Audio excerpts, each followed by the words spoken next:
Welcome to another mini blog. তো হ্যাঁ, জানি যে ভিডিও আসতে লেট হয়ে গেল, কারণ আমি একটু বিজি ছিলাম, টাইম পাইনি। তো সেদিন ছিল রাহুলদার বার্থডে।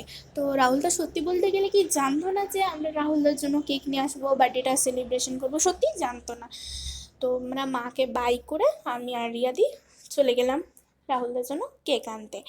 আমাদের তারপরে যেটা কাজ, রাস্তায় যেতে যেতে কিছু ভিডিও ক্লিপ নেওয়া, যেতে মানে পৌঁছে যাবার পর তারপরে আমরা একটা দোকানে গেলাম, দোকানে ঢুকলাম রাহুলদের জন্য একটা ড্রেস নেওয়ার জন্য।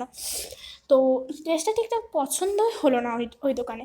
তাই ভাবলাম যে আগে কেকটা নিই, তারপরে অন্য ড্রেসের দোকানে ঢুকবো। তো আগে কেকটা নিয়ে নিলাম, তারপরে অন্য ড্রেসের দোকানে ঢুকে একটা ডেনিম টাইপের কিছু পছন্দ হলো।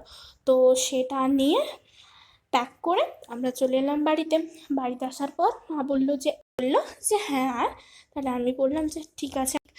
তো আমি গিয়ে পরে রাহুলদাকে বলছিলাম যে তুমি খুব ভদ্রভাবে দাঁড়িয়ে আছো, হ্যাঁ তুমি কি এত ভদ্রভাবে দাঁড়িয়ে থাকতে পারো? তারপরে আমাদের বিদ্যুৎ কাকু ওখানে ব্লাস্টার ফোটানোর জন্য একদম রেডি হয়ে দাঁড়িয়ে আছে। তারপরে আমরা কেক কাটিং স্টার্ট করে দিলাম।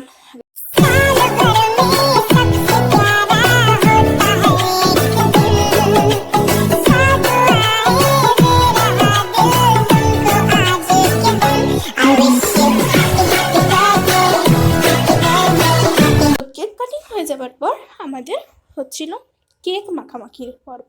তো আমরা কেক মাখা, আর তোমরা আমার মিনি ব্লগের জন্য সাবস্ক্রাইব করে দাও।